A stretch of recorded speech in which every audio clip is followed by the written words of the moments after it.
ஆன்மீக நண்பர்கள் அனைவருக்கும் என்னுடைய அன்பான வணக்கங்கள். குரு பெயர்ச்சி பலன்கள் 2025 முதல் 2026 வரை. குரு பார்த்தால் கோடி நன்மை என்பார்கள்.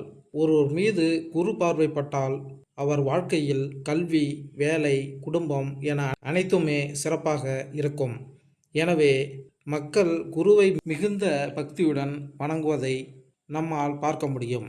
எனவே குரு பெயர்ச்சி 2025 2026 குரு ரிஷபம், மிதுனம் மற்றும் கடகம் ராசிகளில் நகர்வதால் ஒரு மாற்றமான கட்டத்தை ஏற்படுத்துகிறது. இது குறிப்பிடத்தக்க ஜோதிட தாக்கங்களை உருவாக்குகிறது. மே 2025 மிதுனத்தில் தொடங்கி அக்டோபர் முதல் நவம்பர் வரை கடகராசியில் சிறிது காலம் உச்சம் பெறுகிறார்.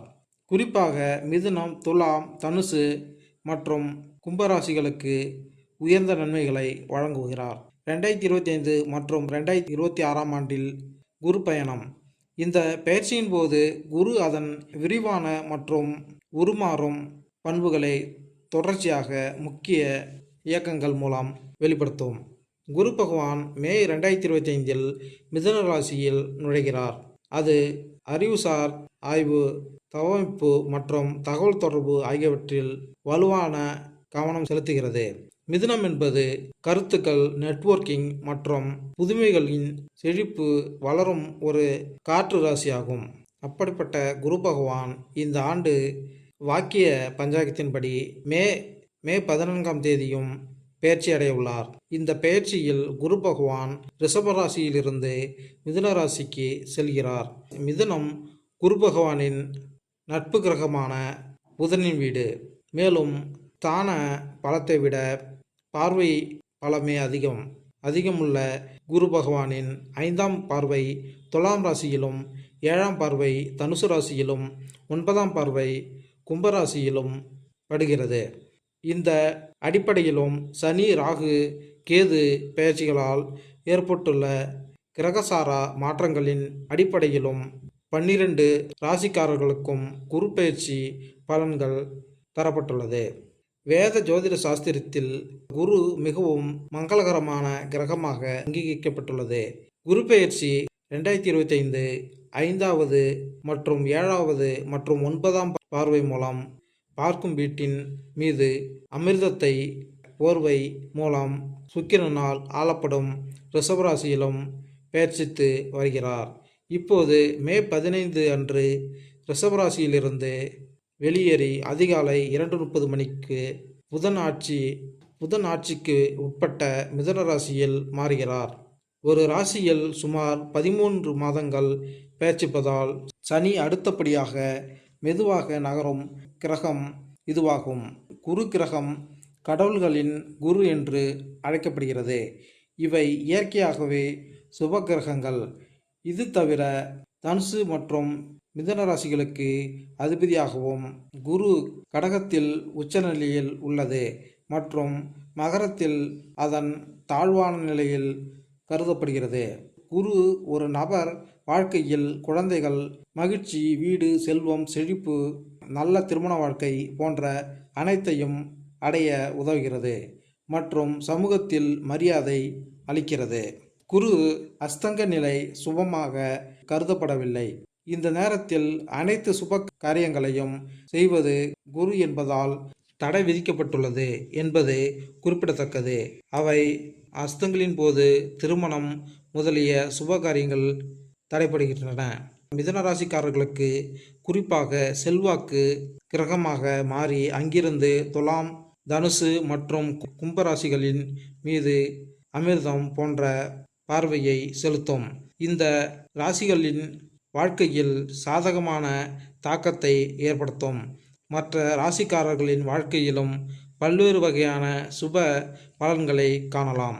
குரு பகவான் ஒரு சுப கிரகம். இது ஒரு நபரின் வாழ்க்கையில் மங்களத்தை தருகிறது. இது சமூக நம்பிக்கைகள், மதம் மற்றும் ஆன்மீகத்துடன் நம்மை இணைக்கிறது மற்றும் நமக்குள் மதத்தை அளிக்கிறது. இது சரி மற்றும் தவறு பற்றிய பாடத்தை நமக்கு கற்பிக்கிறது மற்றும் தனது மதிப்புகள் மற்றும் கலாச்சாரத்தின் கலவையை பேணுவதன் மூலம் வாழ்க்கையில் நல்ல நல்லிணக்கத்தை பேண வேண்டும். இதனால் எந்த வகையான பிரச்சனைகளையும் எதிர்கொள்ள தயாராக இருக்க முடியும். குரு பயிற்சி 2025 பற்றிய இந்த சிறப்பு கட்டுரையில் உங்கள் ராசிகளின்படி உங்கள் வாழ்க்கையில் என்ன வகையான தாக்கத்தை ஏற்படுத்தும் என்பதை நீங்கள் அறிவீர்கள். குரு பெயர்ச்சியால் உங்கள் வாழ்க்கையில் குறிப்பிட்ட பகுதிகள் பாதிக்கப்படும். நல்ல மற்றும் கெட்ட நேர விளைவுகளை காணலாம். இதனுடன் குருவின் அனுகூலத்தை பெற இந்த ஆண்டு நீங்கள் என்ன நடவடிக்கைகளை எடுக்க வேண்டும் என்பதை நீங்கள் அறிந்து கொள்ள முடியும். எனவே குரு 2025 மற்றும் 2026 உங்கள் ராசிக்கு என்ன பலன்களை ஏற்படுத்தும். மேசராசி, ரிஷபராசி, மிதுன ராசி, கடகராசி, சிம்ம ராசி, கன்னிராசி, துலாம் ராசி, விருச்சிக ராசி, தனுசு ராசி, மகர ராசி, கும்பராசி மற்றும் மீனராசி. குபேர யோகம் இந்த 12 ராசிகளில் எந்த ராசிகள் பெறப்போகிறது என்பதை இந்த பதிவில் காண்போம். சிம்மம் ராசி. சிம்ம ராசிக்காரர்களுக்கு குரு உங்கள் 5ஆம் வீட்டிற்கும் 8ஆம் வீட்டிற்கும் அதிபதியாகும். குரு பகவான் உங்கள் ராசியில் 11வது வீட்டில் நுழைகிறார். உங்களுக்கு நல்ல வெற்றி தரும் காலமாக இருக்கும். நிதி சவால்கள் முடிவுக்கு வரும். பணம் சம்பாதிப்பதற்கான பாதை எளிதாகிவிடும். நல்ல வருமானம் கிடைக்க ஆரம்பிப்பீர்கள். பணம் சம்பந்தமான பிரச்சனைகள் விலகும். குரு உங்கள் 3வது வீடு, 5ஆம் வீடு, 7ஆம் வீடு ஆகியவற்றின் மீது பார்வை வைத்திருப்பதால் திருமணமாகாதவர்களுக்கு திருமண வாய்ப்புகள் உண்டாகும். காதல் உறவுகளில் தீவிரம் இருக்கும். நீங்கள் ஒரு குழந்தையை பெறுவதற்கு சாத்தியமாகும். கல்வியில் சிறந்த வெற்றியை பெறுவீர்கள். திடீர் பண ஆதாயம் ஏற்பட வாய்ப்புகள் உண்டு. நீங்கள் பரம்பரை மூலம் சில வகையான சொத்துக்களை பெறலாம் மற்றும் இரகசிய பணம் வரலாம். இந்த நேரம் சகோதர சகோதரிகளுக்கும் சாதகமாக இருக்கும். அக்டோபரில் குரு 12ஆம் வீட்டில் கடகத்திற்கு மாறும்போது உங்கள் உடல் பிரச்சனைகள் அதிகரிக்கும். டிசம்பர் மாதம் 11வது வீட்டில் வக்ர நிலையில் நுழையும் போது பணம் சம்பாதிக்க நீங்கள் கடின முயற்சிகளை மேற்கொள்ள வேண்டியிருக்கும். உங்கள் விருப்பங்களை நிறைவேற்றுவதில் தாமதம் ஏற்படலாம். குரு பகவான் இதுவரை உங்கள் ராசிக்கு 10ஆம் இடத்தில் இருந்தார். அவர் இப்போதைய பெயர்ச்சியில் 11ஆம் இடத்திற்கு வருகிறார். அதோடு அவரது சிறப்பு பார்வைகளான 5, 7, 9ஆம் பார்வைகள் உங்கள் ராசிக்கு முறையே 3, 5, 7ஆம் இடங்களில் பதிகின்றன. இது சிறப்பான அமைப்பாகும். இந்த அடிப்படையில் இது உங்களுக்கு கெட்டவை குறைந்து நல்லவை அதிகரிக்க தொடங்கும் காலகட்டமாக இருக்கும். எந்த சமயத்திலும் விட்டு கொடுத்தலும் நிதானமும் முக்கியமாக இருக்கும். அலுவலகத்தில் உங்கள் திறமை உரியவர்களால் உணரப்படும். அதே சமயம் பதவி, இடமாற்றம், உயர்வுகள் பெற காத்திருப்போர் திட்டமிட்டு நேரம் தவறாமல் உழைத்தால் அந்த உயர்வுகளை சீக்கிரமே பெறலாம். அதிகாரிகளுடன் வீண் மன உளைச்சலை தவிருங்கள். சக ஊழியர்கள் ஆதரவு மன மகிழ்ச்சி தரும். குடும்பத்தில் வசந்த காலம் வரத் தொடங்கும். அதை நீங்கள் வீண் வாதத்தால் விரட்டிவிட வேண்டாம். வாழ்க்கை துணையுடன் ஒற்றுமை உருவாகும். அதை தக்க வைக்க வீண் வாக்குவாதம் தவிருங்கள். குடும்பத்தில் அந்நியவர்கள் தலையீட்டை அனுமதிக்க வேண்டாம். கொடுக்கல் வாங்கலை உடனுக்கு உடன் குறித்து வையுங்கள். செய்யும் தொழில் எதுவாக இருந்தாலும் அதில் வளர்ச்சி விகிதம் அதிகரிக்கும். ஏற்றுமதி வர்க்கத்தில் இடைத்தரகர்களை நம்ப வேண்டாம். அரசு பணி செய்பவர்களுக்கு துணிவை விட பணிவே நல்லது. அரசியல் துறையினர் முகஸ்துதி நபர்களை உடனே உதவுவது உத்தமம். பொது இடங்களில் வாக்குறுதி எதுவும் ஒரு முறைக்கு இருமுறை யோசியுங்கள். கலைப்படைப்பு துறையினருக்கு கணிசமான வாய்ப்புகள் வரும். எதிர்ப்பாளருடன் எல்லை வகுத்து பழகுங்கள். மாணவர்களுக்கு மதிப்பெண்கள் உயரும். உடல் நலத்தில் அடிவயிறு, மூட்டுவலி, தலைவலி, இரத்த அழுத்த மாற்ற பிரச்சனைகள் வரலாம். வாகனத்தில் செல்லும் போது கவன சிதறல்கள் கூடாது. உறவுகள் மற்றும் குடும்ப வாழ்க்கை. 11ஆம் வீட்டில் குருவின் செல்வாக்கு சமூக தொடர்புகள் மற்றும் தனிப்பட்ட உறவுகளுக்கு நேர்மறை ஆற்றலை கொண்டு வரும். சிம்ம ராசி நபர்களுக்கு இந்த காலம் நண்பர்கள் மற்றும் குடும்பத்தினருடன் இணக்கமான உறவுகளை வளர்க்கிறது. 11ஆம் வீடு சமூகத்தை வலியுறுத்துகிறது. எனவே சிம்மராசிக்காரர்கள் சமூக கூட்டங்கள், நிகழ்வுகள் மற்றும் அன்புக்குரியவர்களுடன் தரமான நேரத்தை அனுபவிப்பதை காணலாம். காதல் உறவுகளில் இந்த பெயர்ச்சி சிறந்த தொடர்பு, நம்பிக்கை மற்றும் பரஸ்பர மரியாதையை ஊக்குவிக்கிறது. குருவின் செல்வாக்கு கூட்டாண்மைகளுக்கு நல்லிணக்கத்தையும் புரிதலையும் கொண்டு வர உதவும் என்பதால் தம்பதிகள் திட்டமிடுதல் மற்றும் பகிரப்பட்ட இலக்குகளை அமைப்பதன் மூலம் பயனடைவார்கள். ஒன்றையர் சமூக நிகழ்வுகள் அல்லது பரஸ்பர அறிமுகம் மூலம் புதிய காதல் தொடர்புகளை காணலாம். பகிரப்பட்ட மதிப்புகள் மற்றும் நீண்டகால இணக்கத்தன்மையின் அடிப்படையிலான உறவுகள் 11ஆம் வீட்டில் நட்பு, கவனம், அர்த்தமுள்ள சமூக தொடர்புகளை உருவாக்குவதன் முக்கியத்துவத்தையும் எடுத்துக்காட்டுகிறது. சிம்மராசிக்காரர்கள் தங்கள் இலக்குகளை மற்றும் லட்சியங்களை அதிகரிக்கும் ஒத்த எண்ணம் கொண்ட நபர்களை ஈர்க்க வாய்ப்புள்ளது. சிம்மராசிக்காரர்கள் தங்கள் சமூக வலைப்பின்னலை வலுப்படுத்தவும், பரஸ்பர மரியாதை மற்றும் புரிதலின் அடிப்படையில் நட்பை வளர்க்கவும் இது ஒரு சாதகமான நேரம். தொழில் வாய்ப்புகள் மற்றும் வளர்ச்சி. தொழில் முனைவோர் மற்றும் வணிக உரிமையாளர்களுக்கு 11ஆம் வீட்டில் குரு இருப்பது குறிப்பாக குழுப்பணி, தொழில்நுட்பம் அல்லது சமூக ஈடுபாட்டில் கவனம் செலுத்தும் துறையில் வளர்ச்சி மற்றும் விரிவாக்கத்திற்கான சிறந்த வாய்ப்புகளை வழங்குகிறது. சிம்மராசி தொழில் முனைவோர் சந்தை தேவைகளுக்கு ஏற்ப புதிய தயாரிப்புகள் அல்லது சேவைகளை தொடங்குவது குறித்து பரிசீலிக்க இது ஒரு சிறந்த நேரம். கூட்டு இலக்குகள் அல்லது சமூக முயற்சிகளை மையமாக கொண்ட வணிகங்களை குருவின் செல்வாக்கு அதிகரிக்கும். மேலும் பரந்த பார்வையாளர்களுக்கு அவர்களின் ஈர்ப்பை அதிகரிக்கும்.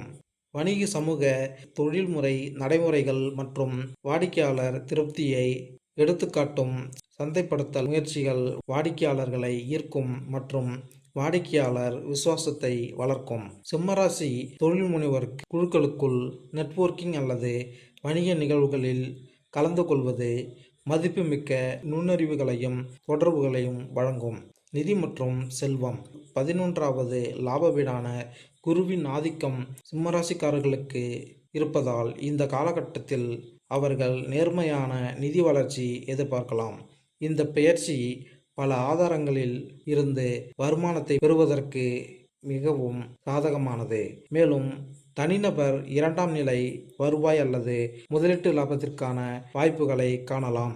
சம்பள உயர்வு, போனஸ் அல்லது லாபகரமான கூட்டாண்மை மூலம் சிம்மராசிக்காரர்கள் நிலையான நிதி முன்னேற்றத்தை அனுபவிப்பார்கள்.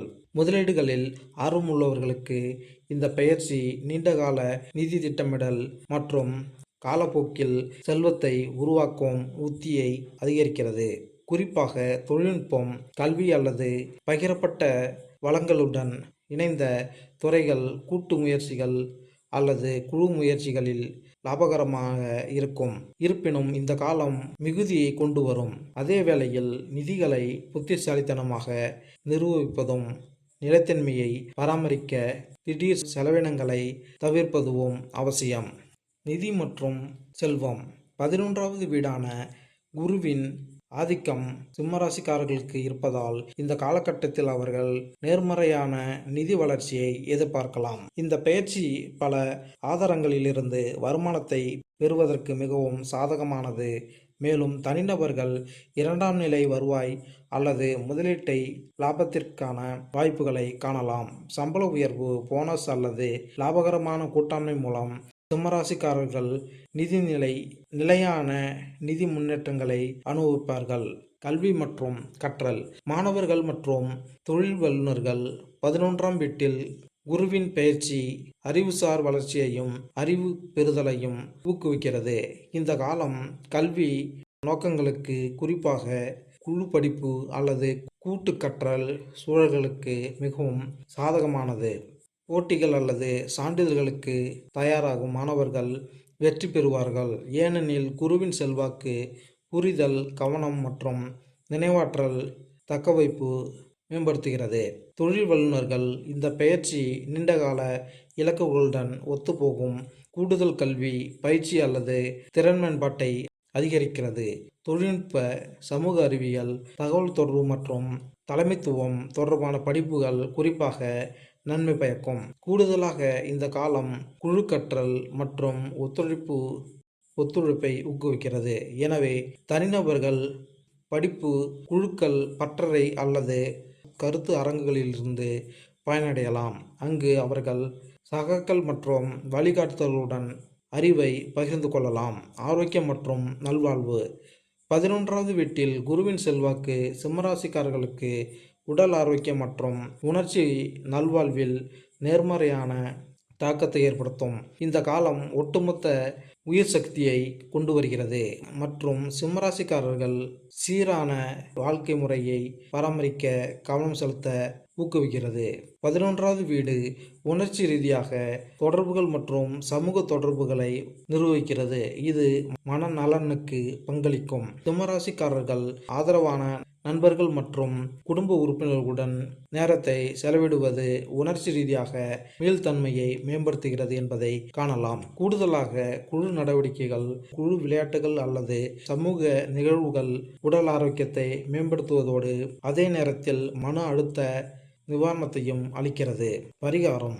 குருவின் பயிற்சியின் நேர்மறையான விளைவுகளை அதிகரிக்கவும் அதன் ஆற்றல்களை சமநிலைப்படுத்தவும் சிம்மராசிக்காரர்கள் பின்வரும் பரிகாரங்களை கருத்தில் கொள்ளலாம். நேர்மறையான மனநிலையை வளர்த்து கொள்ளவும் தினசரி உறுதிமொழி அல்லது நன்றியுணர்வு நாட்குறிப்பை பயிற்சி செய்யுங்கள். இந்த பயிற்சி தன்னம்பிக்கையை வளர்க்கிறது மற்றும் வாழ்க்கை பற்றிய நேர்மறையான கண்ணோட்டத்தை ஊக்குவிக்கிறது. வியாழக்கிழமைகளில் லட்சுமி ஹோமம் செய்வது செழிப்பை ஈர்க்கும். மேலும் செல்வம் மற்றும் சமூக நல்லிணக்கத்திற்கான குருவின் ஆசிகளை இந்த ஹோமம் நிதி விஷயங்களில் சமநிலையை கொண்டு வரவும் பலத்தை வளர்க்கவும் உதவுகிறது. சிம்மராசியை ஆளும் கிரகமான சூரியனை வணங்க ஓம் ஸ்ரீ சூர்யாய நமக என்ற மந்திரத்தை தினமும் குறிப்பாக ஞாயிற்றுக்கிழமைகளில் சொல்லுங்கள். இந்த மந்திரம் 11வது வீட்டில் குருவின் செல்வாக்குடன் இணைந்து தெளிவு, உயிர் மற்றும் நம்பிக்கையை கொண்டு வரும். இந்த பரிகாரங்கள் சிம்மராசிக்காரர்களுக்கு குருவின் நேர்மறையான செல்வாக்கை பயன்படுத்தி கொள்ளவும் தொழில், நிதி, சமூக தொடர்புகள் மற்றும் ஆன்மீக நல்வாழ்வில் வளர்ச்சியை ஊக்குவிக்கவும் உதவும். மேலும் இந்த பதிவு உங்களுக்கு பிடித்திருந்தால் லைக் பண்ணுங்க, கமெண்ட் பண்ணுங்க, மறக்காம சப்ஸ்கிரைப் பண்ணுங்க. நன்றி, வணக்கம்.